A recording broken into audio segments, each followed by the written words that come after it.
Selamat pagi dan selamat datang kembali di acara Inspire IPK Virtual Education Expo. Adalah sebuah pameran pendidikan yang diikuti oleh seluruh sekolah Kristen IPK dan vendor edukasi keunggulan lainnya. Pagi hari ini saya Lulu Brata akan memandu acara Inspirational Talk dengan judul Raising Godly Children. Nah, sebelum kita mulai pagi hari ini, Bapak Ibu, mari kita lebih dahulu minta pimpinan Tuhan kita. Pagi hari ini mari kita berdoa. Bapa yang baik, yang kami panggil di dalam nama Tuhan Yesus. Kami bersyukur untuk kesempatan pagi hari ini, di mana kami boleh berdiskusi bersama mengenai bagaimana mendukung anak-anak kami untuk dapat bertumbuh, berkembang menjadi generasi yang takut akan Tuhan, memiliki identitas yang kuat di dalam Engkau, dan menjadi individu-individu yang berkontribusi kepada sekitarnya dalam skala apapun yang sudah Kau rancangkan untuk setiap dari mereka. Berkati waktu kami pagi hari ini Tuhan, agar mata kami boleh terbuka, kami boleh belajar, mengaplikasikannya dalam mendukung perkembangan anak-anak kami. Di dalam nama Tuhan Yesus Kristus, kami berdoa. Amin. Sekali lagi, selamat pagi dan selamat datang, selamat bergabung di acara Inspirational Talk pagi hari ini. Inspirational Talk pagi ini dengan judul Raising Godly Children merupakan bagian dari rangkaian acara Inspire, sebuah pameran pendidikan yang diselenggarakan oleh Sekolah Kristen IPK. Silakan sebelumnya Bapak Ibu boleh mengisi daftar hadir untuk hari ini. Link absensi ada pada kolom chat. Bapak Ibu, silahkan Bapak Ibu bisa mengaksesnya.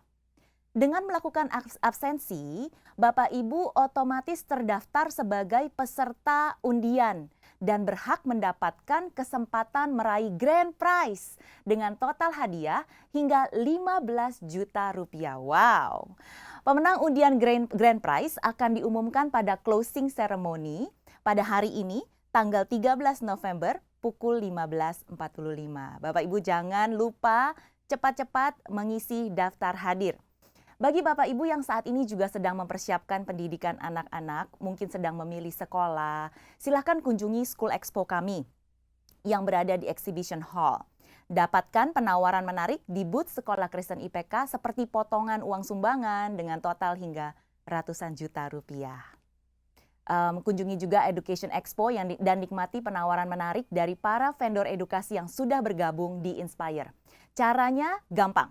Cukup klaim dan tukarkan voucher pada booth-booth yang Anda tuju. Nah, bagi Bapak Ibu yang belum mendapatkan booklet vouchernya, silahkan klik juga linknya, ada di dalam kolom chat. Baik Bapak Ibu.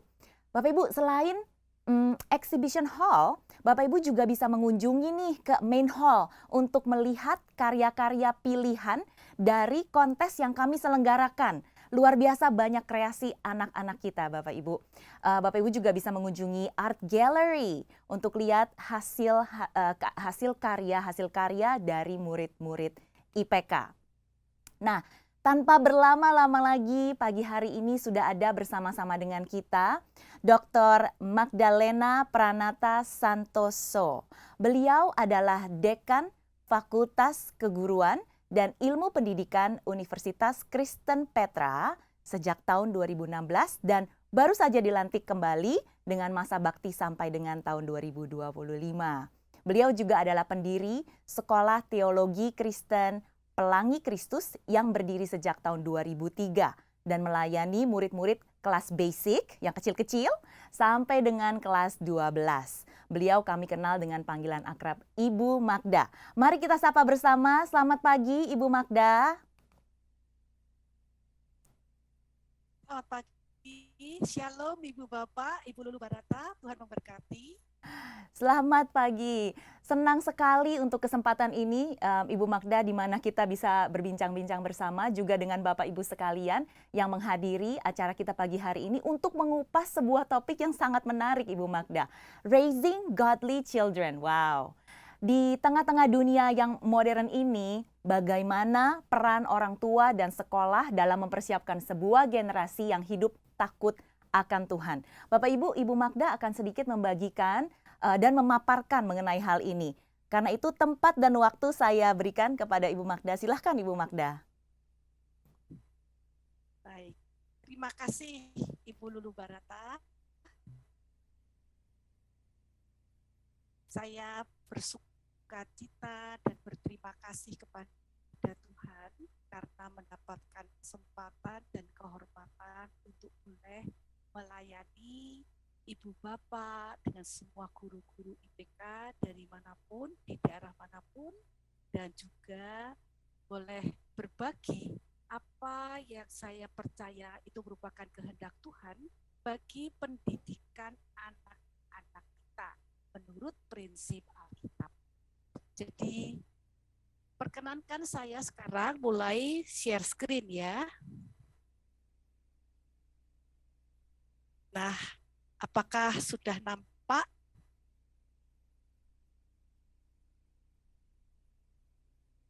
Raising Godly Children. Sudah nampak ya? Sudah, Bu. Oke, Ibu sudah. Ibu Baik. Magda, maaf Ibu Magda. Suaranya agak sedikit kecil, mungkin Ibu Magda bisa menaikkan volume mungkin?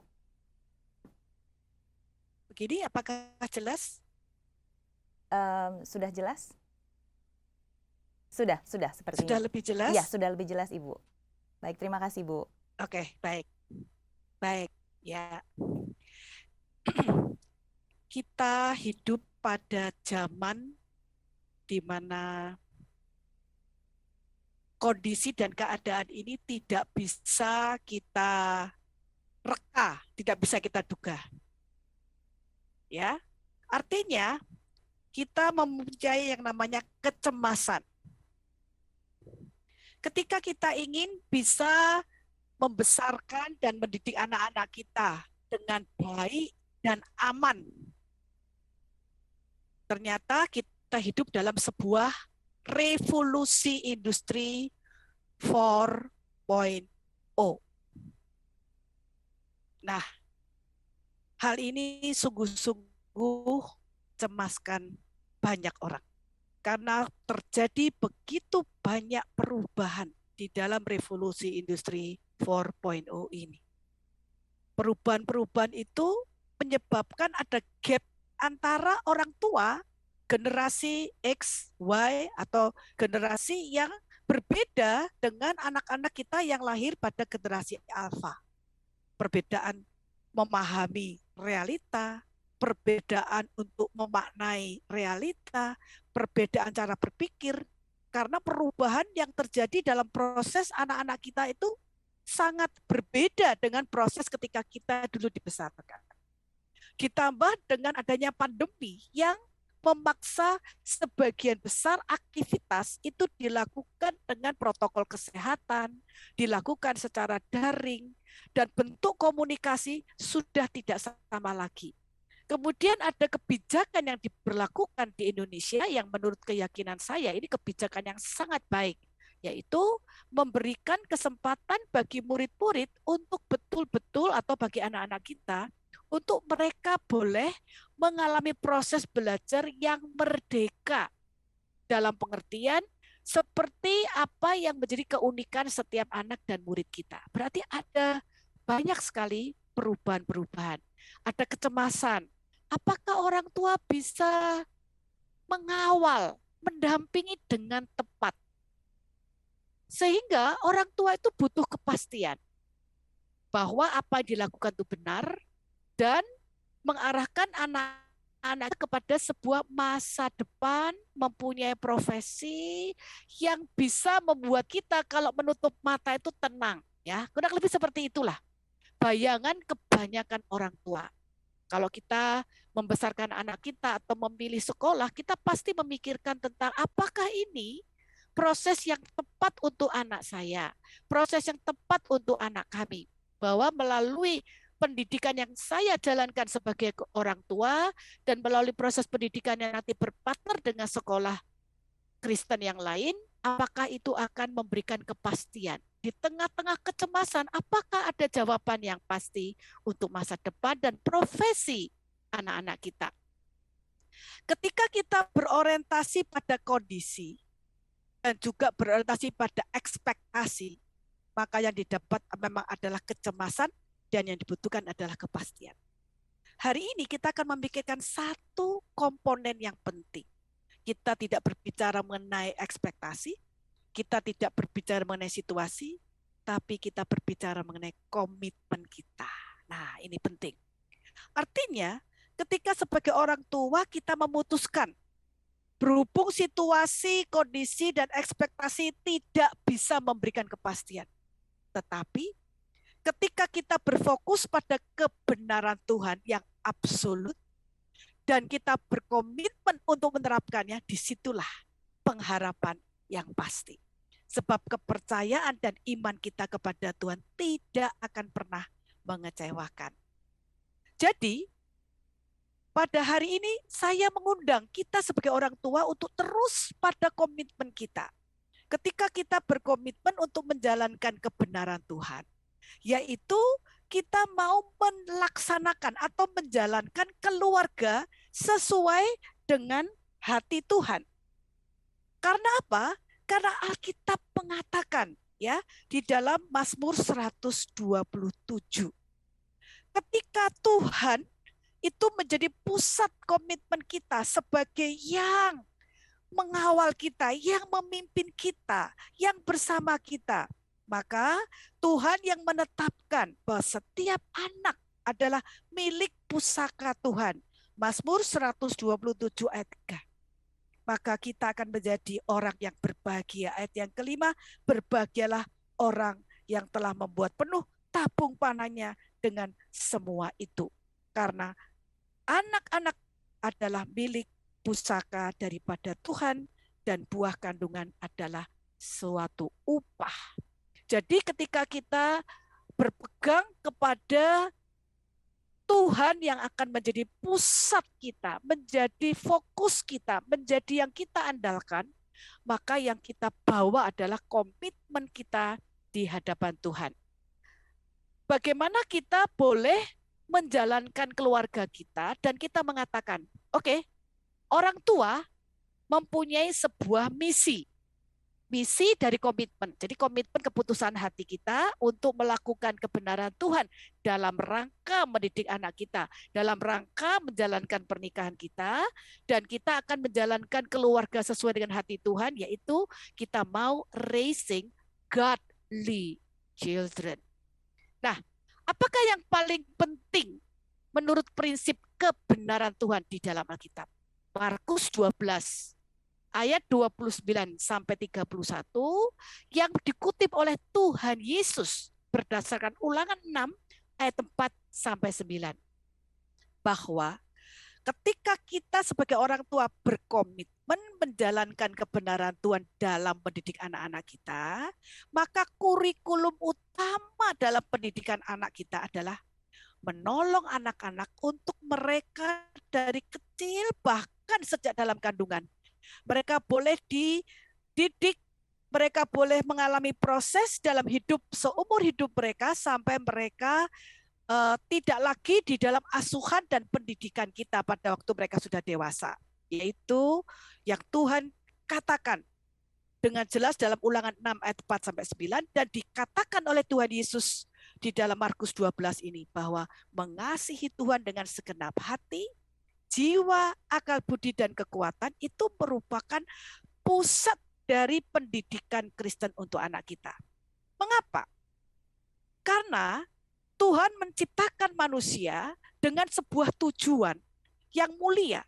Dan di dalam desain Tuhan sebelum manusia jatuh dalam dosa, artinya di dalam rancangan Allah yang kekal, di dalam maksud Allah mula-mula, Allah merancang keluarga dengan menciptakan Adam dan Hawa itu untuk menjadi sebuah komunitas, sebuah persekutuan inti yang bersama-sama akan mengalami bagaimana Tuhan menciptakan manusia dalam gambar dan rupa Allah supaya manusia itu mempunyai relasi dengan Allah. Ini luar biasa.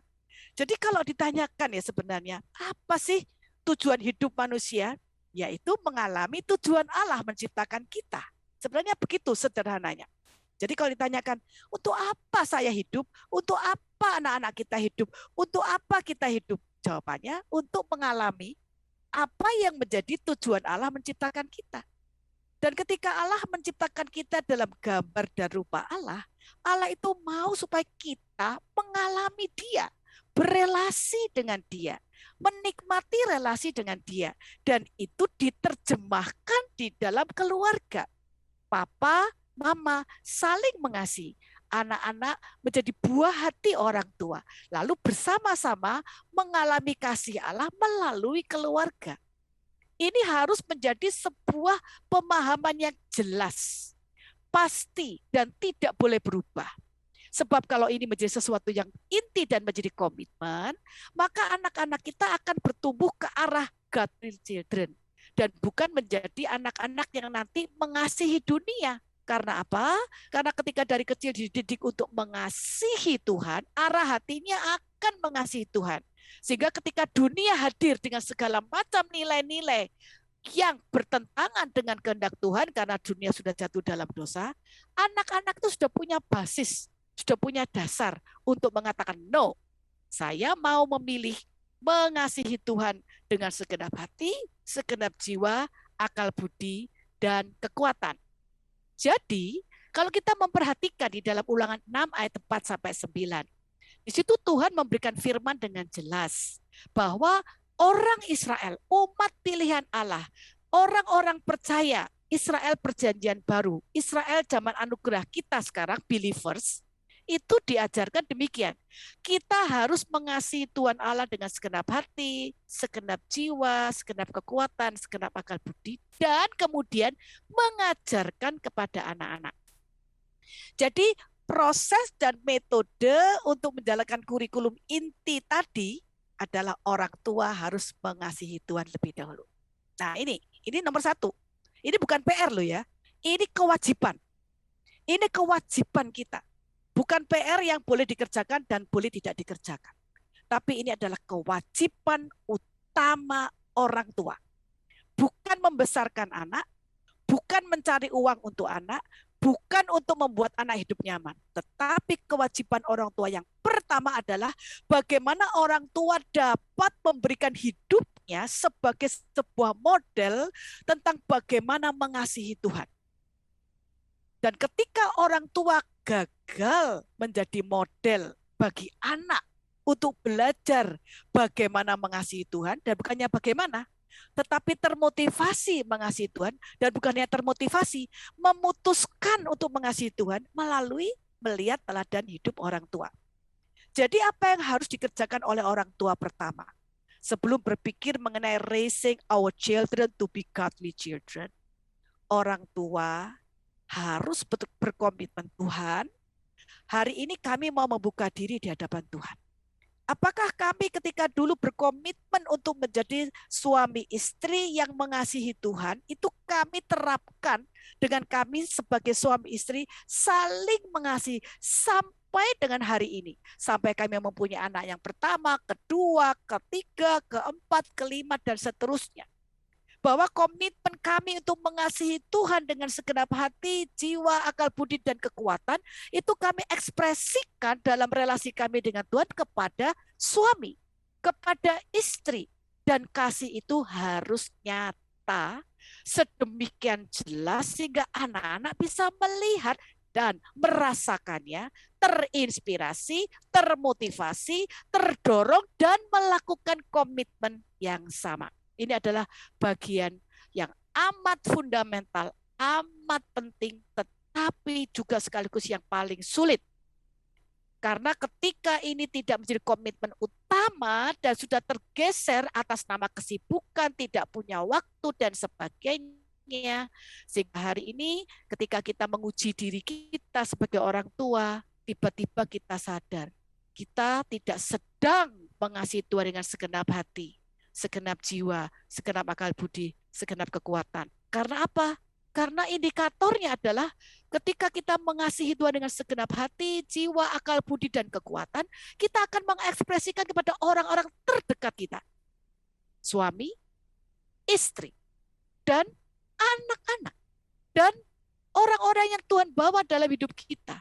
Dan orang-orang yang akan Tuhan bawa dalam hidup kita. Itu terrefleksikan, terpancar.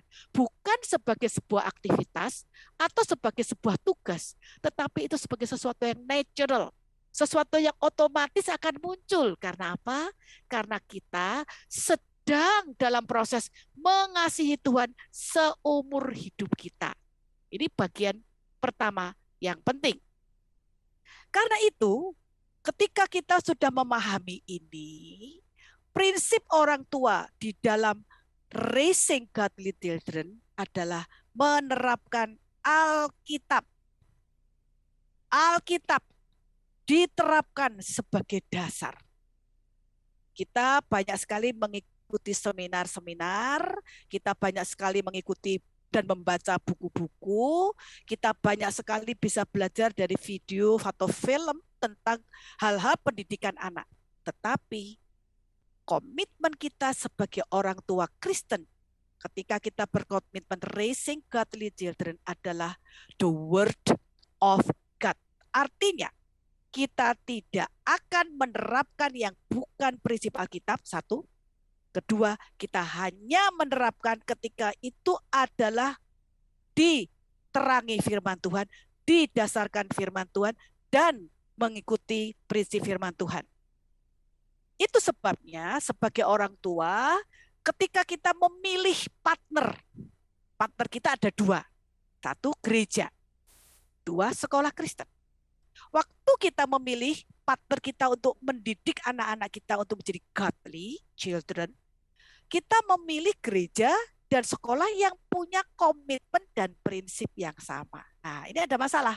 Kalau gereja kelihatannya jelas ya, oh gereja ini berkomitmen lah pasti menerapkan firman Tuhan. Tapi belum tentu juga. Jadi kita harus memastikan waktu kita membawa anak-anak kita ke sekolah minggu, kita perlu memastikan guru-guru yang mengajar harus saya kenal ya kan. Wong kita ini kalau memakai suster misalnya, kalau kita pakai suster atau kita memakai pembantu aja kita harus cek kok. Pertama sehat gak? Ya, gaya berpikirnya, gaya hidupnya, kemudian imannya, kita harus tahu. Penting, karena apa? Akan berrelasi dengan anak kita dan setiap relasi memberi pengaruh. Ya, jadi guru sekolah minggu kita perlu tahu sudah lahir baru belum, ya kan? Tentu kita tidak bisa ngetes. Guru, anak saya mau sekolah minggu. Ibu sudah lahir baru belum? Tidak. Kita akan bertanya tentang apa disiplin rohani guru tersebut. Apakah guru-guru sekolah minggu adalah guru-guru yang setia berelasi dengan Tuhan, mempunyai waktu teduh, mempunyai hubungan pribadi dengan Tuhan, membaca firman Tuhan dengan tekun. Nah, tentu kita berprotes ya, loh gimana kalau setiap orang tua harus mengecek dan guru sekolah minggu bisa tersinggung. Nah, ini tanggung jawab gereja. Gereja, pemimpin rohani dalam gereja harus memastikan bahwa semua guru sekolah minggu adalah true believers. Nah, ini tanggung jawab gereja. Jadi kalau gereja buat open house ya, sekarang ini kan yang buat open house hanya sekolah ya.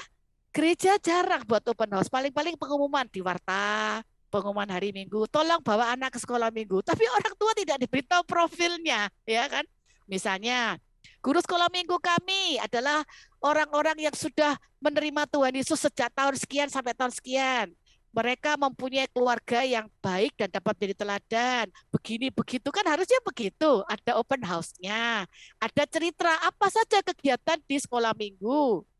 Dan bagaimana profil lulusan murid-murid sekolah minggu atau kebaktian anak atau jemaat anak. Nah, ini saya tidak tahu, tapi mungkin hanya sedikit gereja melakukan open house untuk orang tua membawa anaknya ke sekolah minggu atau kebaktian anak.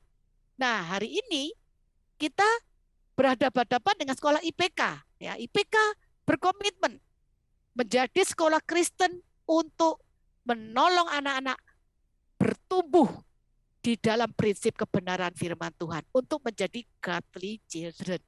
Nah, kita harus memastikan, kita tanya ya kepada IPK, how do we know that you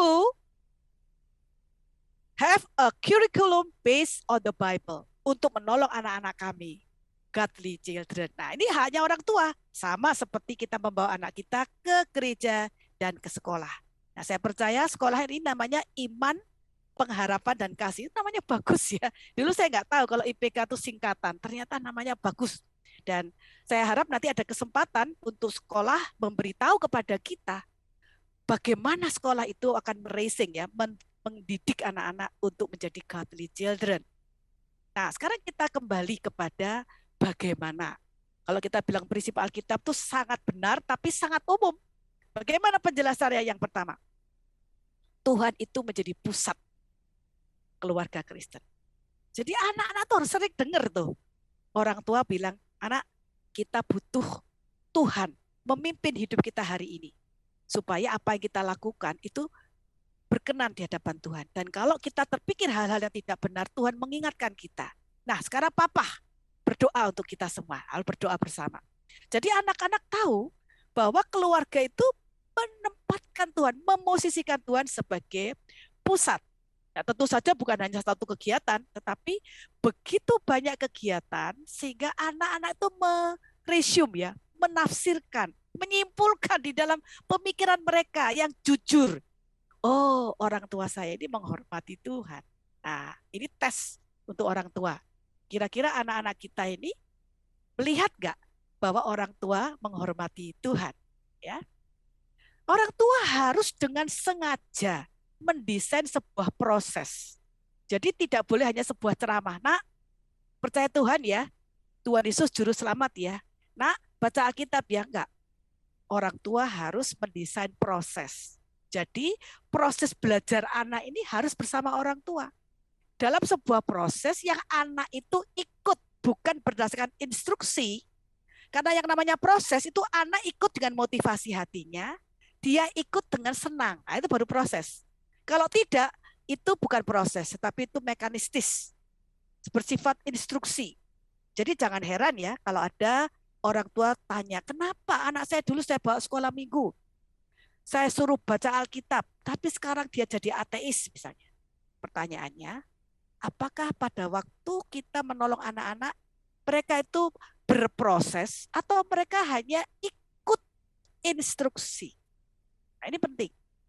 Karena mendesain proses itu harus dirancang. Sama seperti kalau di sekolah ya.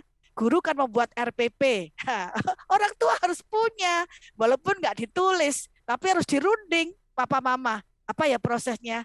Oh, supaya anak itu bisa mengalami bertumbuh. Mengalami pertumbuhan di dalam Kristus. Mereka ketika mereka melakukan aktivitas sehari-hari. Orang tua itu menolong. Nah, senang ya hari ini kamu bermain dengan teman-teman. Teman-teman itu pemberian Tuhan. Yuk kita berterima kasih sama Tuhan. Nah gitu. Ada proses yang dirancang dengan sengaja. Waktu pergi berjalan-jalan, pergi makan bersama, pergi bermain bersama, mendampingi anak belajar. Itu didesain itu. Supaya anak itu mengalami ketika Roh Kudus bekerja dalam hati mereka, ketika Tuhan menyatakan kasih dalam hidup mereka, orang tua bukan hanya mendesain waktu, tapi juga mendesain metodenya, caranya. Dan itu semua dilakukan, diuji, dicek ya kan. Kalau kita buat RPP kan ada metodenya A, B, C. Orang tua juga ada metodenya bagaimana. Lalu dicek, oh ini cocok. Nah, metode yang paling penting jangan lupa tadi yang pertama, yaitu metode modeling. Nah, itu penting ya, metode modeling. Nah, kalau ibu-ibu biasanya lebih rajin ya, rancangannya ditulis. Dulu pertama kali saya menikah ya, bukan saya menikah beberapa kali. Pertama saat saya menikah gitu ya, saya kalau ke pasar itu masih membawa catatan. Berapa bawangnya gitu kan ya, mau beli daging berapa kilo, gitu saya catat. Karena apa? Karena saya belum terlalu bagus dan terlalu pandai untuk memasak. Baru belajar, jadi baru resep. Jadi sekarang kalau saya ke pasar lihat, ini dulu pasar tradisional ya. Saya masih ke pasar tradisional sampai 10 tahun yang lalu. Setelah itu masuk ke pasar modern di mall ya, di supermarket. Saya kalau lihat ada ibu-ibu masuk ke pasar bawa catatan, oh ini baru menikah atau baru belajar masak.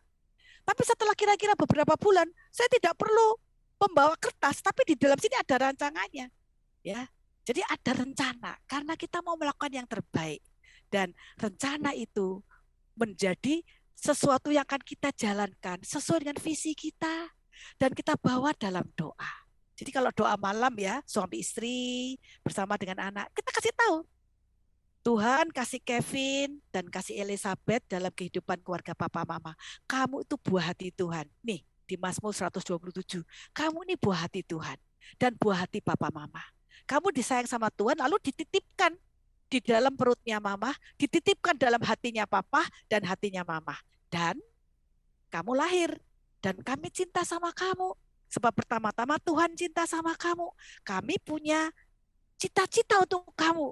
Apa cita-cita itu? Ya cita-citanya Tuhan untuk kamu. Jadi kami selalu berdoa. Mari kita berdoa, Tuhan Yesus tolong supaya sebagai papa dan mama untuk Kevin dan Elizabeth, kami diberi supaya kami bisa mengerti bahwa Tuhan itu mau supaya Kevin dan Elizabeth menjadi seorang anak yang sayang sama Tuhan. Dan besok kalau besar, boleh hidupnya menjadi berkat dan menyenangkan banyak orang. Nah, ini hal-hal yang terus-menerus kita katakan, kita ucapkan, kita hayati. Karena kita juga harus bertumbuh. Sehingga kita tidak terjebak pada rutinitas. Jadi pendidikan iman berbasis Alkitab itu berarti semua kisah-kisah dalam Alkitab, semua firman Tuhan dalam Alkitab baik berbentuk surat, mazmur, ajaran, kehidupan Tuhan Yesus, kitab-kitab para nabi, kemudian puisi dan seluruh Alkitab 66 kitab itu memberikan kepada kita pedoman, memberikan kepada kita petunjuk, memberikan inspirasi, memberikan janji, memberikan ide-ide sangat banyak. Dan kalau kita rajin membaca Alkitab bersama anak-anak, di dalam situasi-situasi tertentu, Tuhan akan berikan kita ide. Oh, situasi ini yang kita lakukan. Jadi ide itu datang dari mana? Dari deposito firman yang kita simpan dalam hidup kita, mulai kita masih kecil. Mungkin ada orang tua yang mengatakan, tapi saya baru bertobat percaya Tuhan Yesus setelah saya dewasa. Ya enggak apa-apa. Yang penting kita melakukannya dengan rajin. Jangan kita sudah kurang sekali membaca Alkitab, setelah mempunyai anak dan membesarkan anak kita terlalu sibuk, tetapi membaca Alkitabnya mama saja gitu ya. Papa diwakili, padahal hubungan dengan Tuhan enggak boleh ada wakil. Mengapa saya mengatakan papa itu mengatakan mama saja? Karena kebanyakan begitu, ya, disuruh mewakili. Padahal Alkitab malah menyuruh papa itu yang menjadi guru utama. Atau kalau dalam keluarga sekolah ya, kepala sekolahnya itu suami. Wakil kepala sekolah itu istri. Anak-anak itu murid. Jadi keluarga itu begitu eksklusifnya. Kalau anaknya satu, berarti ya dia punya guru dua. Kalau anaknya dua, dia punya guru dua. Masing-masing punya guru dua. Tidak boleh begini. Papa gurunya Kevin, mama gurunya Elizabeth, nggak boleh. Ya, Kevin dan Elizabeth punya dua guru. Nanti kalau anaknya 10 sama, masing-masing punya dua guru. Kenapa begitu? Karena begini. Ibu-ibu kalau kita hamil ya, untuk melahirkan anak, ukuran usia kehamilan normal kan 9 bulan 10 hari. Ya ada yang mungkin agak berkurang sedikit ya, mungkin ada yang 7 bulan, ada yang prematur. Tetapi tidak ada begini, anak pertama 9 bulan 10 hari, anak kedua didiskon 9 bulan, anak ketiga 8 bulan setengah, anak keempat 8 bulan, anak kelima 7 bulan didiskon karena sudah pengalaman. Enggak ada. Setiap kelahiran, setiap kehamilan, setiap anak itu mendapatkan usia yang penuh sama. Artinya apa? Pengalaman anak untuk menerima pendidikan dari orang tua yang mengasihi Tuhan itu harus diberikan dalam kualitas 100%. Jadi tidak boleh ada wakil ya, karena anak adalah hasil cinta kasih dan berkat Tuhan untuk papa dan mama. Nah, sekarang kita masuk dalam hal yang konkret lagi. Bagaimana mendidik anak-anak dengan prinsip Alkitab, yaitu memberikan sebanyak-banyaknya pengalaman iman. Jadi anak-anak dari kecil harus diberi pengalaman iman. Waktu mereka sakit, mereka mengeluh, aduh sakit, gak suka makan. Biasanya kita bilang, gini, coba kasih makanan ini, itu, ayo minum obat, begini, begitu. Nah, ini kesempatan memberikan pengalaman iman. Nak, sakit, papa, mama sedih. Tuhan Yesus juga mau mendengarkan kesedihanmu. Coba kamu bilang sama Tuhan Yesus, kamu sakit apa? Ayo berdoa. katakan sama Tuhan Yesus. Nah, terus kamu beritahu sama Tuhan Yesus apa yang kamu inginkan. Ini menolong anak tuh punya pengalaman iman. Misalnya pulang sekolah, Mah, saya tidak mau sekolah besok. Kenapa, Nak? Temanku jahat, guru tidak memperhatikan aku, misalnya. Oke, kamu hari ini merasa apa? Marah, tidak mau sekolah pokoknya. Oke, kamu selain mempunyai papa mama, kamu punya Tuhan. Sekarang kamu punya kesulitan, misalnya namanya eh, Lukas, kamu punya kesulitan. Oke, yuk kita bilang sama Tuhan. Karena Tuhan tuh yang menciptakan kamu. Tuhan tuh sayang sama kamu. Yuk beritahu sama Tuhan. Tuhan, Lukas takut, Lukas marah, Lukas tak mau sekolah. Anak diajar untuk menceritakan sama Tuhan. Oke, kamu sudah cerita sama Tuhan Yesus. Sekarang apa yang kamu ingin Tuhan tolong? Supaya saya tidak takut, supaya saya tidak marah, supaya saya. Nah, jadi dia utarakan. Oke, sampaikan sama Tuhan. Dan nanti ketika dia berdoa dan Tuhan menjawab, lalu kemudian anak itu mengalami, Pak, Tuhan menjawab doaku. Ternyata temanku yang kemarin jahat, sekarang baikan sama aku. Malah aku dikasih roti, gini gitu.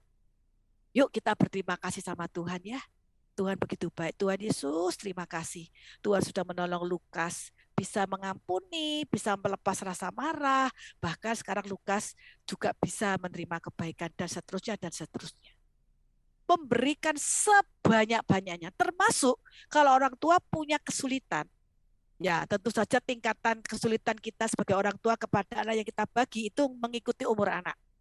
Tapi boleh kita bagi sedikit-sedikit lah. Misalnya, Papa hari ini atau Mama hari ini merasa capek. Merasa, aduh banyak sekali masalah. Nah, lalu anak itu bilang, masalah apa, Pak? Oke, kamu mau dengar, Nak? Papa, Mama mau bicara sama Tuhan Yesus. Kita bersama-sama bilang sama Tuhan Yesus, Papa ini capek, pekerjaannya banyak. Teman-teman Papa pada keluar misalnya. Doakan ya supaya Tuhan memberikan kekuatan. Nah, anaknya berdoa, memohon kepada Tuhan. Ini artinya memberikan sebanyak-banyaknya pengalaman iman. Termasuk ketika uang terbatas, ekonomi sulit, harus memasukkan anak ke rumah sakit, atau memberikan uang gedung masuk sekolah, tidak punya uang, mobilnya belum laku dijual, dan seterusnya. Itu dibawa. Dan waktu dibawa, iman orang tua adalah iman yang berharap. Bukan iman yang mengeluh, iman yang marah, iman yang sedang ragu-ragu, tapi iman yang berharap. Nah, ini yang disebut dengan memberikan sebanyak-banyaknya pengalaman iman menjalani hidup bersama Kristus. Berikutnya, hal konkret lagi, yaitu menghidupkan suasana keluarga di rumah sebagai suasana sorgawi. Ya. Kalau marah-marah emosional bukan suasana sorgawi, harus tidak boleh ada, itu intinya. Apa suasana surgawi? Ya, kita tahu kan ya, sukacita, damai, perasaan aman, nyaman, kehidupan yang benar, yang suci, tidak ada takut, happy, bahagia. Nah, itu yang harus menjadi indikator ya. Kalau kita bilang sekolah ada indikatornya. Nanti di sekolah juga sama loh ya. Suasana belajar anak-anak di sekolah tidak boleh stres loh. Tidak boleh anak-anak itu tegang sampai mereka lalu takut belajar, atau mereka terpikir untuk berbuat curang, atau mereka iri sama temannya, atau mereka kompetisi, atau muncul hal-hal yang bukan surgawi. Kita beritahu anak-anak ya, tema hari ini adalah saling menolong. Itu suasana surgawi. Hari ini temanya adalah peduli. Hari ini temanya adalah baik hati.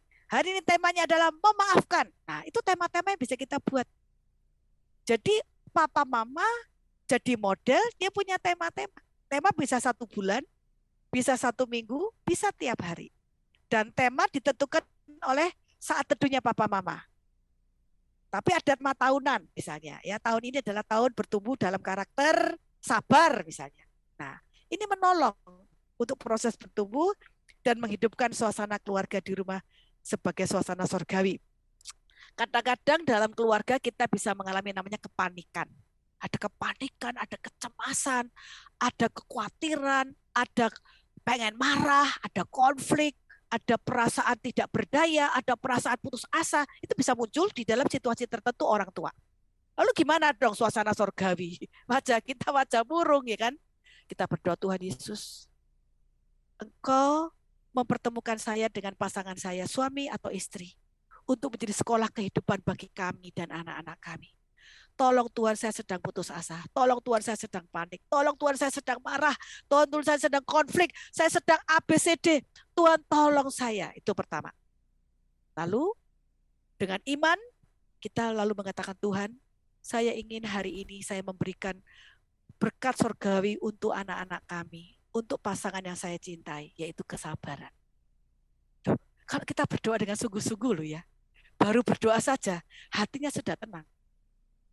Tapi mungkin biasanya terjadi kalau sudah pikirannya penuh, hatinya negatif, berdoa nggak mau, nggak usah doa-doaan, padahal malah begitu. Nah, jadi bagaimana? Kita harus berkomitmen. Ingat tadi ya, komitmen menjalankan dan menghidupi kebenaran Tuhan. Kita harus melakukan. Sabar. Sabar. Tapi dalam hati tidak boleh maki-maki ya. Ya sabar, Tuhan tolong saya sabar. Saya kepingin nyemprot, saya kepingin memuntahkan, saya kepingin ABCD. Tuhan berikan saya sabar. Roh Kudus tolong saya terus berdoa. Waktu berhadapan-hadapan, sambil berhadapan-hadapan dalam hati berdoa. Waktu kita melihat anak wajahnya itu begitu kurang ajar, misalnya menantang kita, sikapnya tidak baik, tidak mau mendengar nasihat. Tuhan tolong saya tidak sanggup. Dan kalau kita tidak sanggup, kita bilang gini, maaf ya nak, apa yang kamu lakukan pada papa mama itu tidak baik. Tapi papa mama belum mau bicara dulu sekarang, karena mau mengatur emosi. Papa mama mau berdoa supaya papa mama tidak salah di dalam berbicara sama kamu. Kita ke kamar berdoa, biar anak tahu bahwa kita serius ini. Jadi kalau sedang emosi, kita harus break.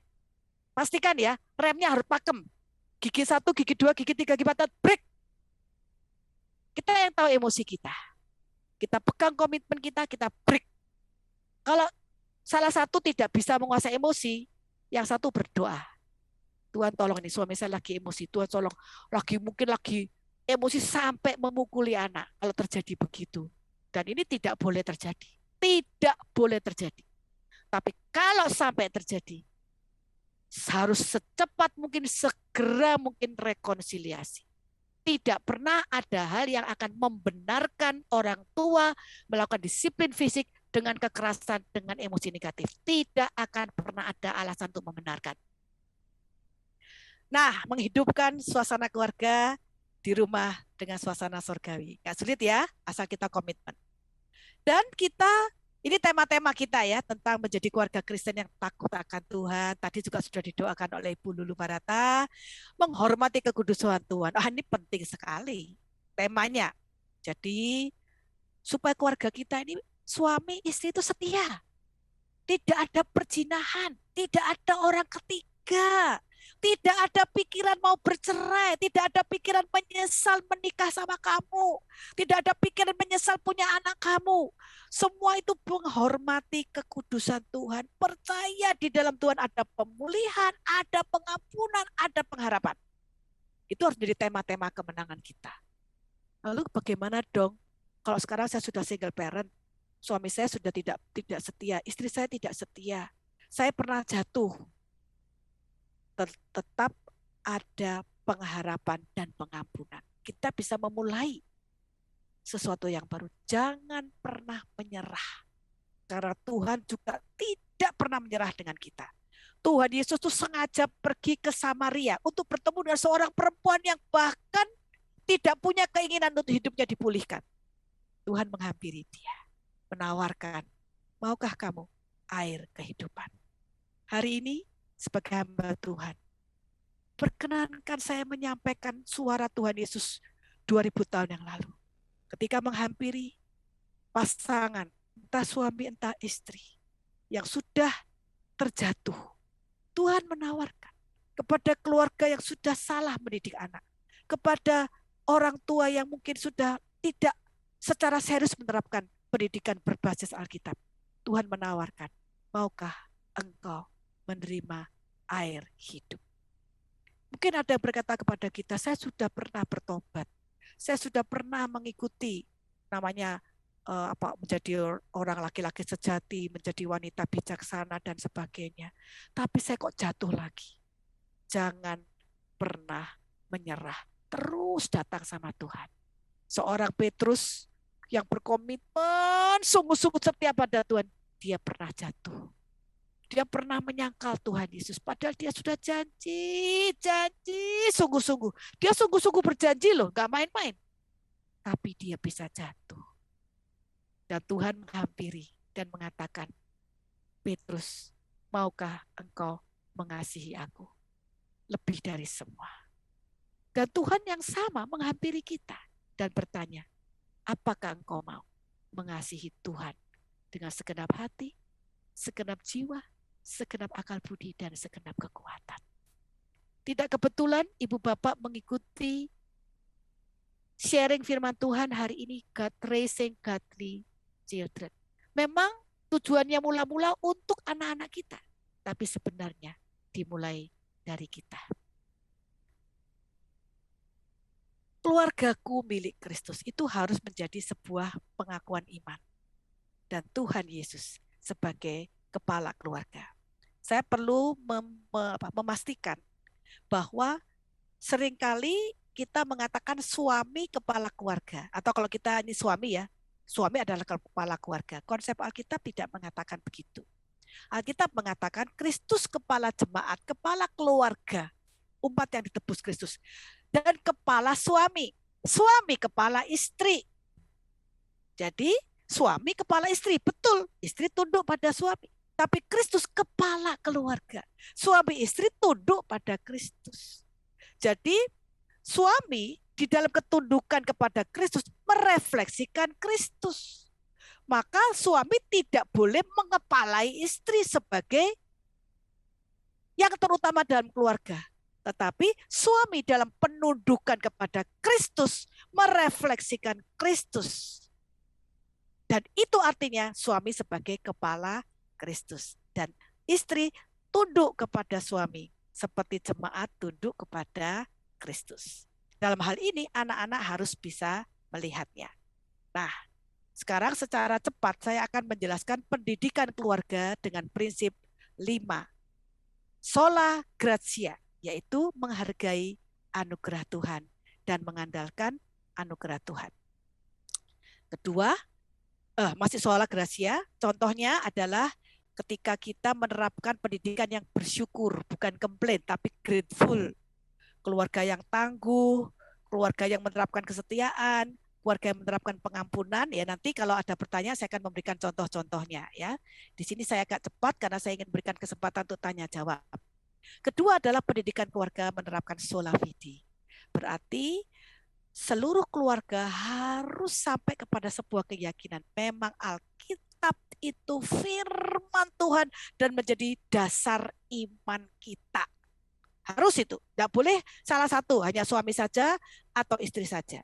Tapi suami istri dan kemudian anak-anak mewarisi iman, mengimani kebenaran Alkitab. Maka dalam iman kepada kebenaran Alkitab, keluarga akan melakukan family altar atau ibadah keluarga. Di mana Alkitab itu dicintai, dibutuhkan, dicari, seneng gitu ya, belajar Alkitab. Sampai Alkitab itu menjadi mindset, menjadi worldview. Dan setiap keluarga Kristen mempunyai Christian worldview berdasarkan Alkitab. Ketiga adalah sola scriptura, bahwa pendidikan keluarga itu betul-betul mengintegrasikan prinsip Alkitab dalam aktivitas hidup sehari-hari. Artinya tidak ada kegiatan keluarga yang tidak bersama Tuhan Yesus, yang tidak di dalam iman kepada Tuhan, yang tidak di dalam ibadah kepada Tuhan. Di dalam Roma 12 dikatakan bahwa demi kemurahan Allah kita diberi nasihat oleh firman Tuhan. Rasul Paulus, persembahkanlah tubuhmu sebagai persembahan yang hidup, yang kudus dan berkenan kepada Allah. Itu adalah ibadahmu yang sejati. Berarti seluruh hidup kita, aktivitas hidup kita, itu semua diintegrasikan dengan kebenaran firman Tuhan. Itu menjadi ibadah kita. Dalam sola scriptura berarti memiliki perasaan dan pikiran seperti Kristus. Jadi kalau kita bicara tentang pendidikan karakter, Itu berkarakter, bukan berkarakter baik, tetapi berkarakter seperti Kristus. Wah, ini luar biasa. Ini bisa menjadi kurikulum kita ya. Dan bagaimana sebagai keluarga Kristen, kita suami istri, orang tua menjadi mempelai perempuan Kristus dan menyiapkan anak-anak kita menjadi mempelai perempuan Kristus yang hidup kudus. Di tengah zaman yang menawarkan nilai-nilai free, ada begitu banyak godaan dan jerat ranjau. Biarlah anak-anak kita hidup kudus. Dan ini hal-hal praktis ya, tidak saya bahas dulu. Lalu yang keempat adalah pendidikan keluarga yang soli Deo Gloria. Kristus dipermuliakan. Motivasi hidup adalah untuk kemuliaan Kristus. Sehingga seluruh keluarga benar-benar mendedikasikan hidup yang kudus di tengah-tengah dunia yang berdosa. Raising godly children, ya. Nah, ini adalah bagian kelima sebagai kesimpulan dengan perspektif soli Deo Gloria, yaitu menghantar anak-anak kita menemukan panggilan hidup, memaknai hidup dengan benar sesuai dengan firman Tuhan. Nah, berdoa ya supaya Tuhan taruh dalam hatimu dengan profesi apa kelak engkau melayani Tuhan. Aku mau jadi tentara, mah. Oke. Kalau jadi tentara, apa yang akan kau lakukan supaya engkau bisa menjadi berkat? Supaya saya boleh menolong orang-orang supaya merasa aman. Kalau ada tentara sekarang kan rasanya aman. Dan kalau ada kejahatan, saya akan melawan kejahatan itu. Dan saya akan berkata, demi nama Tuhan Yesus, Tuhan akan menolong saya. Pada waktu anak saya masih kecil, pernah bercita-cita menjadi pilot. Lalu saya tanya, kenapa kau mau jadi pilot? Nah, anak saya namanya Daniel Yohanes. Daniel, kamu mau jadi pilot kenapa? Begini, nanti kalau sudah di langit gitu, nanti dibuka jendelanya pesawat, lalu dikirimlah Alkitab, katanya gitu ya. Artinya setidak-tidaknya dalam hatinya dia ingin melayani Tuhan. Walaupun sekarang tidak jadi pilot ya, tapi hati untuk melayani Tuhan, dan dia mengatakan sampai hari ini bahwa hidup yang berharga adalah hidup yang melakukan kehendak Tuhan. Raising godly children, mengantar anak kita, anakku, menemukan rencana Tuhan dalam hidupnya, memaknai hidup dengan benar sesuai dengan kehendak Tuhan.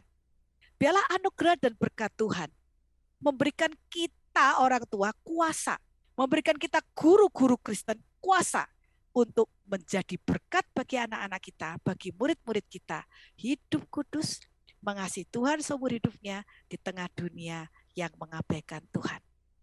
Dan bagian yang termanis adalah ketika anak-anak kita berdoa, ketika murid-murid kita berdoa, Tuhan, saya berdoa, Tuhan memberkati papa dan mama, menjadi papa mama sesuai hati Tuhan Yesus.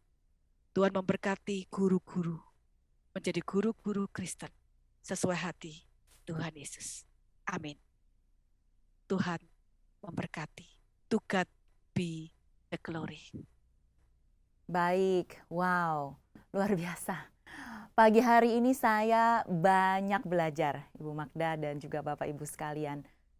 Saya sudah penasaran nih, pengen nanya-nanya beberapa hal, pertanyaan yang bisa kita bahas bersama pagi ini. Namun sebelumnya saya juga ingin mengundang Bapak Ibu yang mendengarkan untuk menyampaikan pertanyaannya. Jika Bapak Ibu memiliki pertanyaan, silahkan raise hand, ya, diklik tombol raise hand-nya, dan nanti Bapak Ibu akan dipanggil namanya untuk menyampaikan pertanyaan, dan silahkan langsung membuka mic dan bertanya langsung kepada Ibu Magdalena. Oke. Ini saya tidak tahu apakah pertanyaan sudah masuk. Oh ya, sebelumnya saya sampaikan bahwa nanti nih di akhir acara nih, bagi 3 orang penanya pertama akan mendapatkan voucher spesial dari Inspire yang akan diumumkan di akhir acara ini. Baiklah, jadi Bapak Ibu silahkan mengetikkan pertanyaan ya. Sementara ini Ibu Magda, kita akan sembari menunggu, mungkin Bapak Ibu sedang mengetikkan pertanyaan atau sedang berpikir merumuskan pertanyaan ya. Saya ingin lebih dahulu ngobrol-ngobrol dengan Ibu Magda dan juga mungkin bertanya ya, Bu. Highlight saya salah satunya adalah Tadi Ibu Magda bilang, izinkanlah anak kita berproses di dalam hidup gitu ya. Berikanlah pengalaman iman. Wah, pengalaman iman ini luar biasa Bu Magda, saya pikir-pikir ya. Kita nih hidupnya sementara, cuma 70-80 tahun. Tapi kebanyakan kita tuh mempersiapkan kehidupan kita untuk hidup 70-80 tahun ini gitu, termasuk dalam mempersiapkan anak-anak kita ya Bu gitu. Terbukti dari bagaimana kita menyisihkan waktu kita gitu untuk anak-anak. Pengalaman iman itu yang tadi Ibu Magda sebut, itu pasti butuh banyak waktu ya Bu gitu.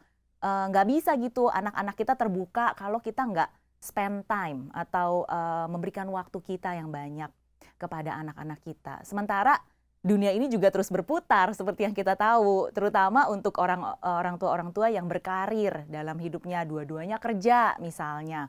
Gimana nih Bu? Mungkin Ibu punya tips-tips gitu ya untuk para orang tua untuk mengimbangi dan menentukan prioritasnya. Mungkin dalam memulai lah Bu gitu paling tidak. Bagaimana Bu? Baik, terima kasih Ibu Lulu untuk pertanyaan ini. Pertama saya ingin memberikan sebuah paradigmanya begini. Orang tua harus percaya ada destiny, ada kekekalan setelah kehidupan di dunia.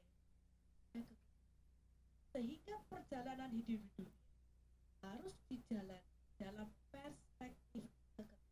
Itu yang pertama. Lalu saya memakai analogi begini. Orang tua ketika kita mempunyai baby, mulai dari usia 1 bulan lebih, kita akan melihat perkembangan berdiri dan berjalan. Kita akan memberi waktu untuk menolong anak kita berjalan, betul kan? Kita tidak akan memberikan dia makan lalu supaya anak kita berjalan, tapi kita akan memastikan dia bisa berlaku, bahkan mendampingi untuk dia bisa belajar berjalan, berani berjalan, terampil berjalan. Saya ingat untuk mendampingi anak kami, saya membutuhkan waktu 2 bulan dalam proses berjalan. Dan ketika saya menolong, saya membawa ke ruang senam yang ada karpet, supaya kalau jatuh itu tidak terlalu sakit. Saya berusaha menolong, tapi ada kecemasan, dia tidak berani, dia berjalannya merembet. Lalu saya tuntut, dia berani. Kalau saya tuntut, dia berani. Tapi begitu saya lepas, itu duduk, tidak berani. Tapi saya latih terus, saya dorong, berdoa bersama, Tuhan Yesus tolong Daniel mau belajar berjalan, berkati hati dan manusia. Suatu saat ketika saya mengajak dia untuk mengikuti retret, saya bawa tiba-tiba kita bercakap-cakap dengan panitia, bangun, berdiri, berjalan.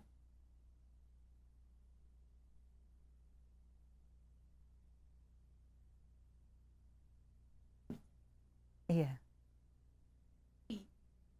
Kalau kita sebagai orang berjalan di bumi saja kita mau repot, kita berjuang, mau berusaha, bisa berjalan dalam iman, berjalan dalam perjalanan kekekalan. Jadi orang tua perlu dengan sengaja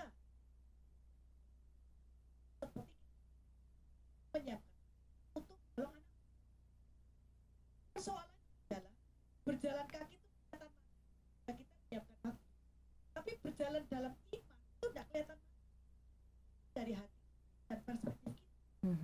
Jadi saya percaya kalau orang tua tidak mau menyisihkan waktu untuk menolong, berjalan dalam iman, berjalan dalam perspektif kekekalan, berjalan bersama Tuhan, orang tua itu pasti ada masalah perspektif. Dia memprioritaskan. Ya.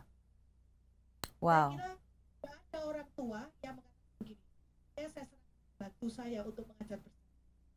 Kalau tidak bisa berjalan ya salahnya pembantu. Pasti tidak. Ini jawaban saya. Iya, baik. Baik Bu Magda, terima kasih.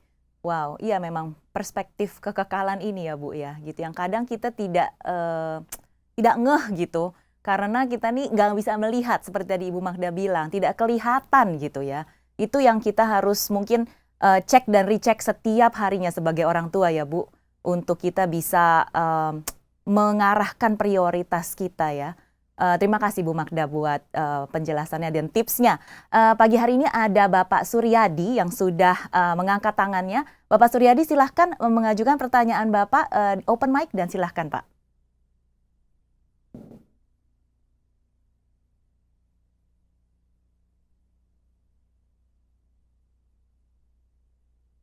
Ya, kita masih tunggu dari Bapak Suryadi. Bapak Suryadi silahkan membuka mic-nya lalu menyampaikan pertanyaan Bapak. Kepada Bapak Ibu yang lain mungkin ya, yang juga penasaran nih, mencari tahu lebih lagi gitu mengenai topik kita pagi hari ini, Raising Godly Children. Wah, ini adalah topik yang tidak mudah ya. Oke, baik. Kalau gitu, Pak Suryadi, saya cek kembali. Pak Suryadi sudah bisa membuka mic mungkin? Oke, baik. Jika demikian, saya akan coba lanjutkan pertanyaan kita yang kedua ya Bu. Saya juga tadi berpikir-pikir gitu ya, selama Ibu tadi berbicara mengenai godly child gitu ya, mengenai tujuannya gitu. Godly child itu adalah anak yang mengerti bahwa hidupnya ini adalah kepunyaan Tuhan. Kenapa sih anak itu dilahirkan? Ya untuk memenuhi tujuan Tuhan, tadi Bu Magda bilang ya, untuk memenuhi tujuan Tuhan, dan di dalam hidupnya ini biarlah dia itu belajar menghidupi firman Tuhan. Nah, orang tua, waduh ini susah nih, orang tua menjadi model. Aduh, susah banget ya Bu, gentar Bu. Orang tua menjadi model lebih dahulu untuk mengasihi Tuhan. Tapi kita sebagai orang tua kadang kita ragu ya Bu, apakah saya bisa jadi model yang baik gitu. Karena itu kebanyakan kita merasa lebih baik saya serahkan saja kepada sekolah Kristen atau kepada gereja begitu. Saya nih nggak ngerti deh gitu-gituan gitu ya. Saya juga jadi orang Kristen baru misalnya. Saya nggak tahu gimana gitu. Jadi saya mau serahkan saja nih kepada sekolah Kristen dan juga kepada gereja. Nah, menurut Ibu Magda, bagaimana ya batasan-batasannya gitu, kerjasama antara orang tua gitu dengan institusi-institusi ini. Mungkin khususnya pagi hari ini kita berbicara mengenai sekolah Kristen, Bu Magda. Terima kasih. Jadi benar, banyak bahwa dari penting saya serahkan dan Iya. tetapi yang sebenarnya adalah begini. Tuhan itu memberikan anak pada siapa? Berarti Tuhan itu percaya. Saya memberikan Tuhan itu pada orang dan mempercayakan Tuhan. Nah, ada orang itu nomor satu. Jadi orang tua Tuhan menjadi anak lahir di saya itu Tuhan. Ketika kita mengasihi Tuhan, itu menjadi modeling. Ketika kita mengasihi Tuhan, ketika kita Tuhan kekuatan mempunyai hikmat. Tuhan bukan dalam rangka pendidikan. Tuhan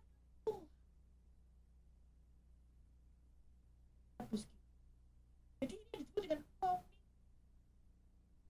Jadi kalau kita mengatakan pendidikan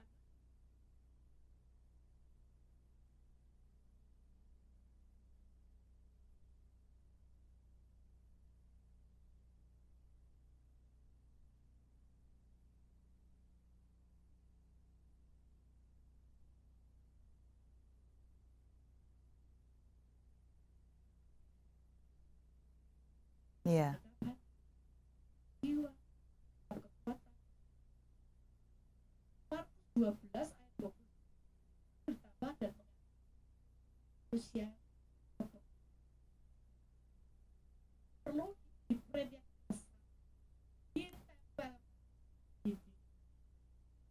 ditempatkan di mana kita selalu Ya. bahwa tujuan hidup adalah untuk Tuhan dan hidup Ya. itu saja orang tua punya banyak ada orang dibesarkan dalam Tuhan untuk datang pada Bapa ya Allah penuhi hamba Mhm. Mhm. aku tidak mendapatkan kasih dari orang God is love 1 Yohanes 4 Hmm. kita mengasihi kita memberikan dia belum menerima Tuhan Yesus Hmm. atau kita belum sungguh mengikuti itu yang 8 berulang tidak cukup 1 kali 10 kali lalu kita demi Tuhan tuh menggunakan Hmm. tidak bukan saja untuk bisa hidup pilihan berjalan dalam hidup dan kita tahan dan bersama-sama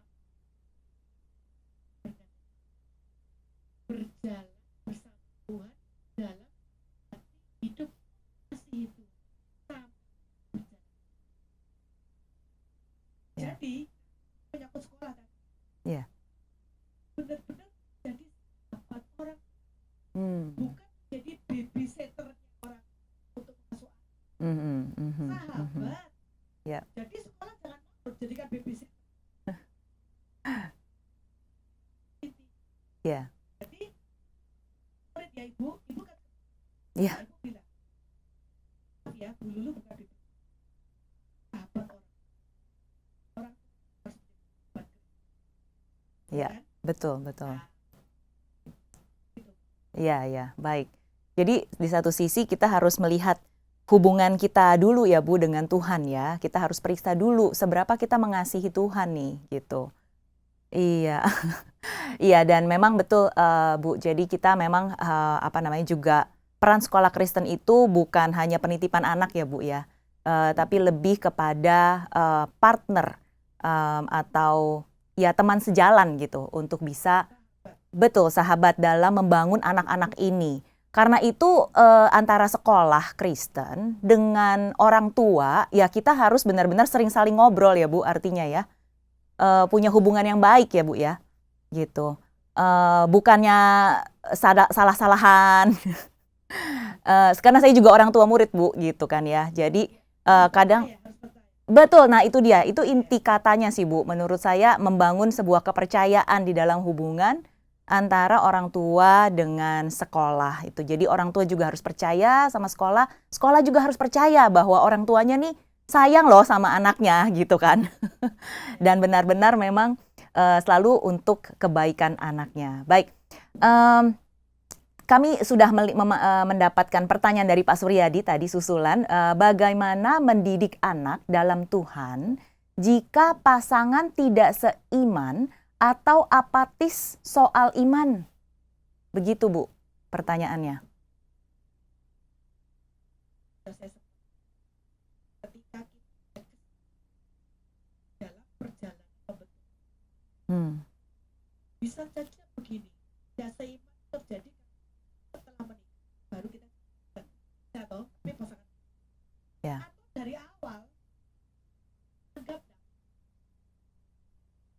baru sekarang apa namanya sekolah beriman kepada Yesus tapi guru-gurunya tidak. Bagaimana tingkat keberhasilan?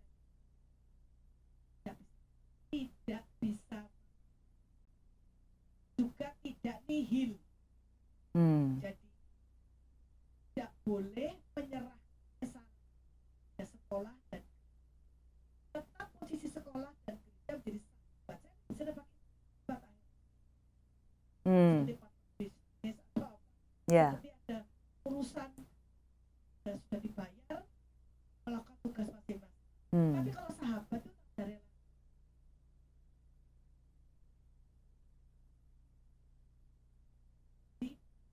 Ada percakapan suami istri kalau belum maka disampaikan juga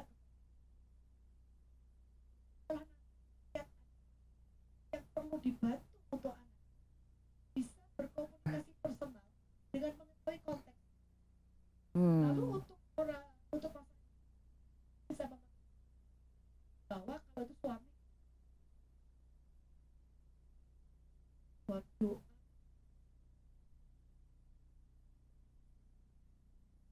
ini tetap berdoa, tidak perlu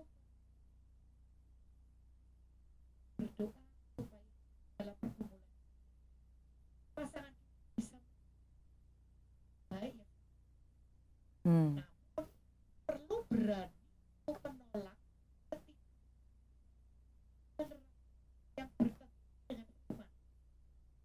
Menyangkut anak, jangan diarahkan Tuhan, tapi pasangan sudah bangga diri, positif, kesombong, kemudian kompetisi. Nah, seperti itu memang. Tapi jangan tidak pernah ada komunikasi, tapi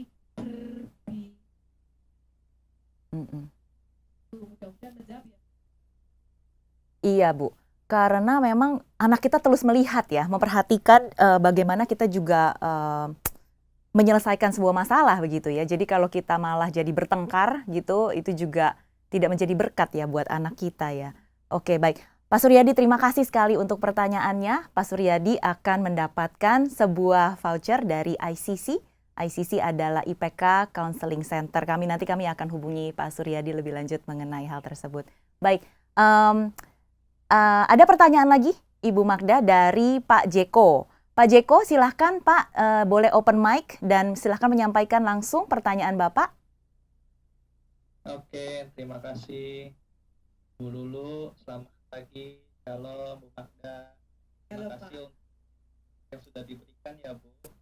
Bu, saya ingin tanya, kan kita sebagai orang tua kan dalam pembelajaran berkompetisi dengan media ya Bu ya, via online.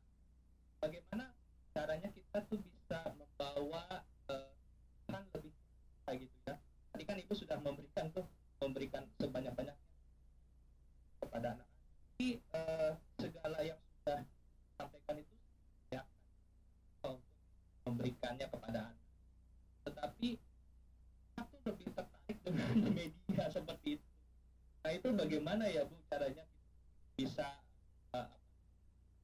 menjadi lebih menarik ya buat anak, karena jadi ini lebih untuk bahan-bahan yang lebih konkret ya Bu. Terima kasih Bu Magda. Terima kasih. Baik. Pak Jeko, terima kasih. Jadi kalau saya boleh menjawab begini, berlari sebuah platform, kita ingin dia fokus ke depan, tapi di kanan kiri ini banyak godaan. Dan kalau dia menolak, dia bisa jatuh. Dia bisa belok. Pertanyaan, kita fokus penyingkir. Kalau kita fokus itu, dia ke depan. Saya memilih, saya akan berlari. Jangan izinkan dia berlari.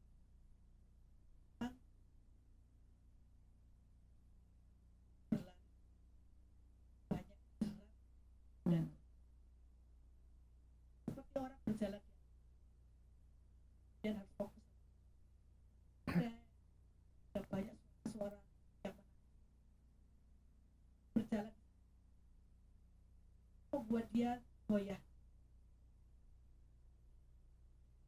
Jangan diambil, jangan dirampas. Kemudian bersama beri.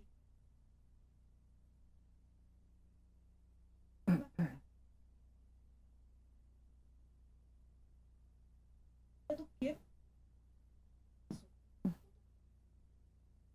bersama kita.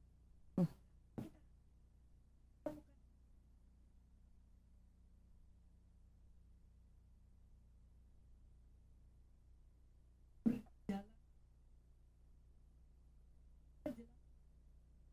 bersama sebab dalam jarum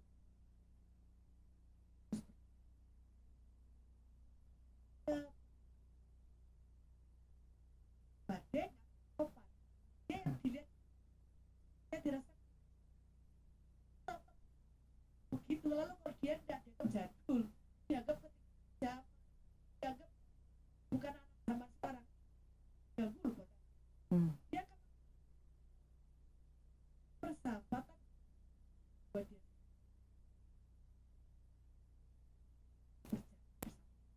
Walaupun sebagai jalan sempit, Tuhan sudah bilang gitu loh Pak, jalan sempit, jalan sempit, tidak bisa jalan sempit dilem. Ini proses. Berarti bersama mereka kuat itu. Walaupun berhasil tuh, jangan berharap ini. Buat begini. Ya. Emosi.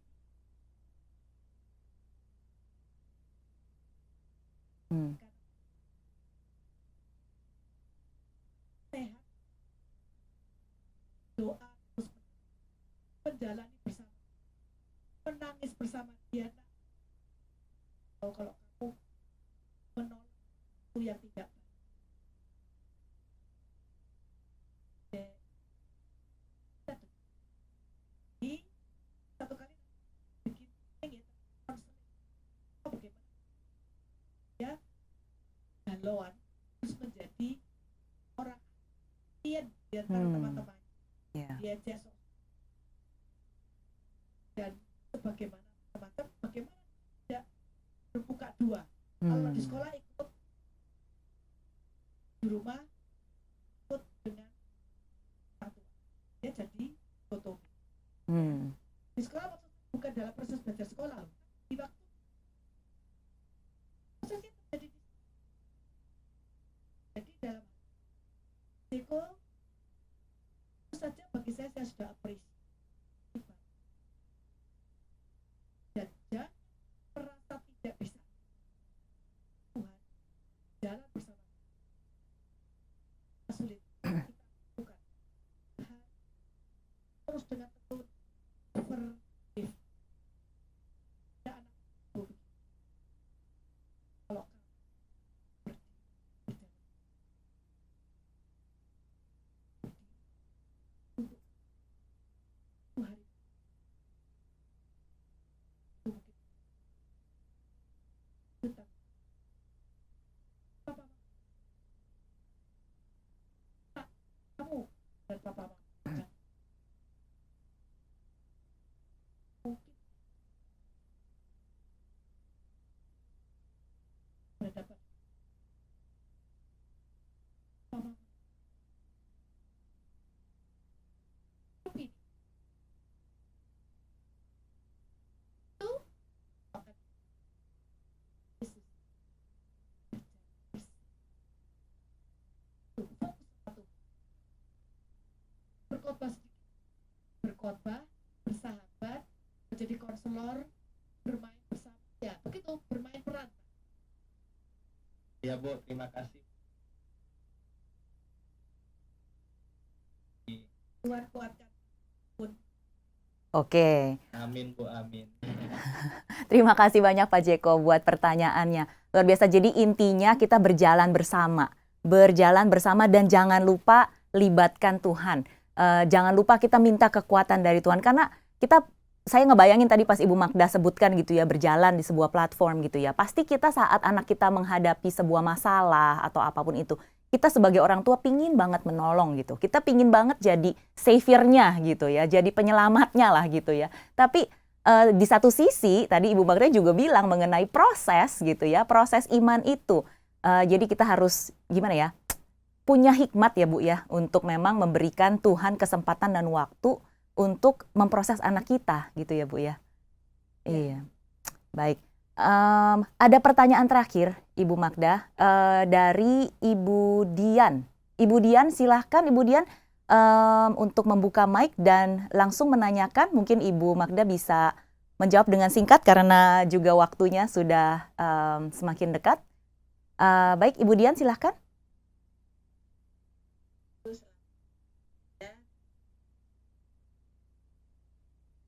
Tadi Ibu sempat bertengkar. Orang tua bertengkar. Ini pemikiran. Ini minta. Kalau bertengkar, ya saya setuju. Ya, di depan anak. Lalu bagaimana kan memang dari pribadi beda. Walaupun sudah Tuhan, kemungkinan ada yang bagaimana Bu untuk menyamakan menemukan dari berita itu. Terima kasih Bu. Terima kasih. Ya, sebelum saya menjawab Budian, saya ini memperjelas dulu melibatkan tegas dalam Tuhan. Mengandalkan Tuhan itu 100%, bukan hanya pribadi. Lebih dari itu, tapi adalah iman. Baik, Ibu Dian, ada pada realita bahwa dasar di dalam perbedaan itu pasti ada salah yang benar atau dua-dua benar tapi pendekatannya beda, dua-dua salah. Kalau begitu bagaimana? Saya di dalam suami istri Kristen ya, indikator untuk benar atau salah dan pendapat atau pendapat firman itu paling enak. Oke, kita bawa ini ke firman Tuhan ya. Coba kisah ini sebagai perspektifnya. Misalnya berbeda pendapat tentang bagaimana kalau anak itu berperilaku berbohong, apa tindakannya? Ya, suami bilang berbohong, dinasihati istri, oh tidak bisa, harus ada saksi.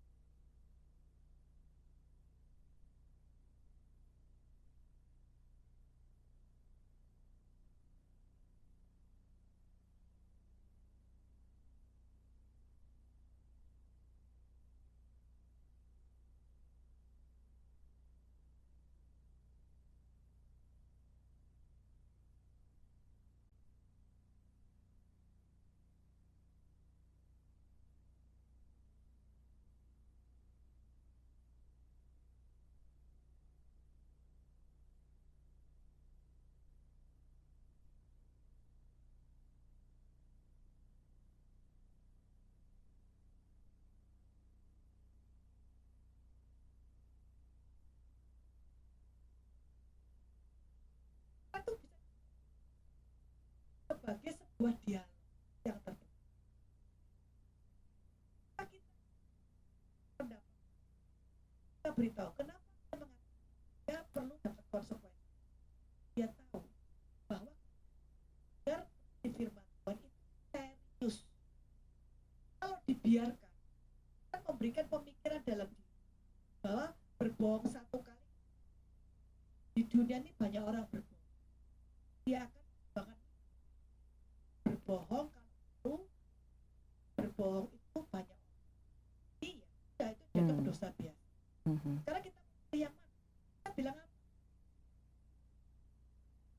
Dalam pertanyaan itu bukan harga diri. Nah, itu Ya. sampai isunya itu sudah lupa harga diri yang dipertemukan. Pokoknya kalau itu pendapatku, saya rasa harus dimasukkan dalam sebuah konteks yang siapa yang membawa paling tidak emosi. Kalau dimarahi yang lebih rendah, kalau dua-dua sama-sama tinggi, buat jeda, istirahat dulu, kopi, jangan.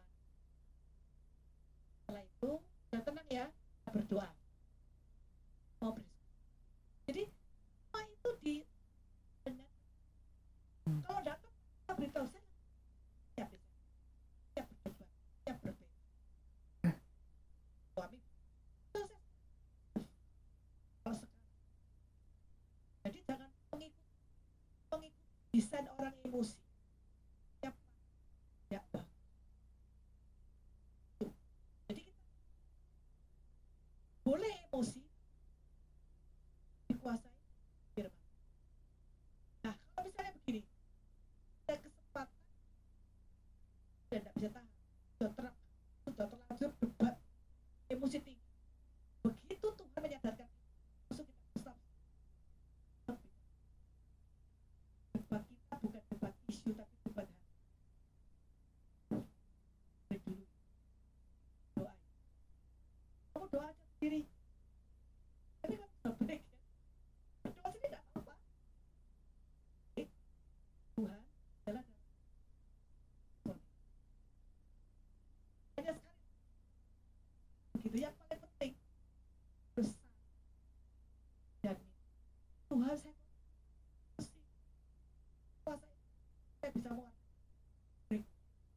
bagaimana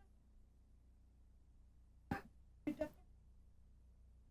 dan cenderung keras bisa buka nih. Kita tahu bagi saya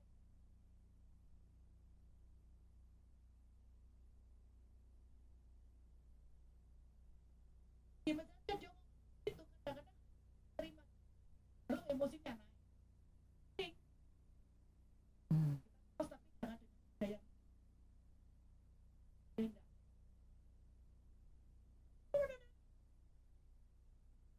Doa Tuhan tidak. Kadang-kadang tuh ya kan. Jadi begitu kita doa terus jadi kita apalagi dengan orang yang dekat biasanya ada deal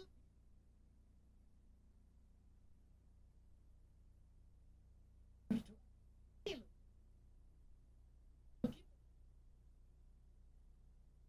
kita dapat tunggu apa ya saya dengar bukan berarti satu yang kita dapat begitu siapa yang menjadi ini saya harap cukup dan bisa diterapkan. Luar biasa. Terima kasih, terima kasih. Terima kasih Ibu Dian buat pertanyaannya. Dan pagi hari ini saya ingin menyampaikan bahwa Bu Dian, Pak Suryadi, Pak Jeko akan mendapatkan juga voucher FNB. Ya, selamat kepada para penanya. Dan juga Pak Suryadi akan mendapatkan voucher dari ICC yang dapat digunakan langsung hari ini juga di booth ICC. Baik, sebelum kita mengakhiri, kita akan segera mengakhiri acara kita pagi hari ini. Sekali lagi terima kasih banyak untuk Ibu Magda untuk investasinya nih pagi hari ini dalam kehidupan kita semua. Para orang tua murid juga para pendidik di sekolah ya mengenai raising godly children. Oke, karena waktu sudah tiba untuk kita berpisah, mari Bapak Ibu, rekan-rekan pendidik, Ibu Magda, kita akan tutup sesi pagi ini di dalam doa. Mari kita bersama-sama berdoa. Baik. Bapa yang baik, yang kami panggil di dalam nama Tuhan Yesus. Kami bersyukur untuk sesi pagi ini yang membukakan mata dan memperkaya kami untuk mempersiapkan sebuah generasi yang hidup atas dasar kebenaran firman Tuhan. Tuhan, Kau yang sanggupkan kami, mampukan kami Tuhan, bimbing anak-anak yang sangat berharga, yang sudah Kau percayakan dalam hidup kami ini. Baik di rumah maupun kami sebagai pendidik di sekolah. Kami jauh dari sempurna, namun Engkau yang memberikan rahmat-Mu dan menyanggupkan kami semua. Biarlah semua yang kami lakukan ini hanya untuk kemuliaan dan kebesaran nama-Mu. Di dalam nama Tuhan Yesus Kristus, kami berdoa dan bersyukur. Amin.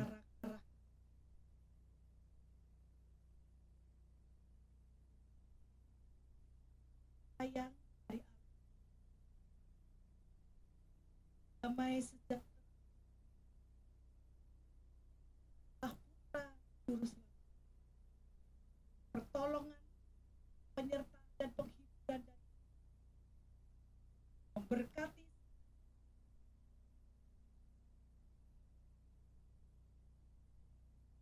dan setiap kita orang dewasa rindu buat kita dapat untuk mendidik buat hari ini sampai jalan surga.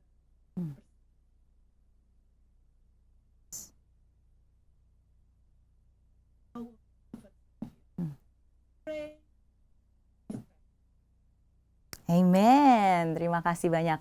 Ibu Magda, terima kasih sekali lagi untuk semua yang sudah dicurahkan Kami yakin semua orang tua yang mendengarkan juga para rekan pendidik akan merasa diberkati pagi hari ini. Juga terima kasih untuk Bapak Ibu yang sudah menghadiri sesi pagi hari ini. Jangan lupa pada sesi berikut akan ada sesi webinar lainnya yang dapat Bapak Ibu ikuti juga. Baik, sekian. Terima kasih. Sampai jumpa dan Tuhan memberkati.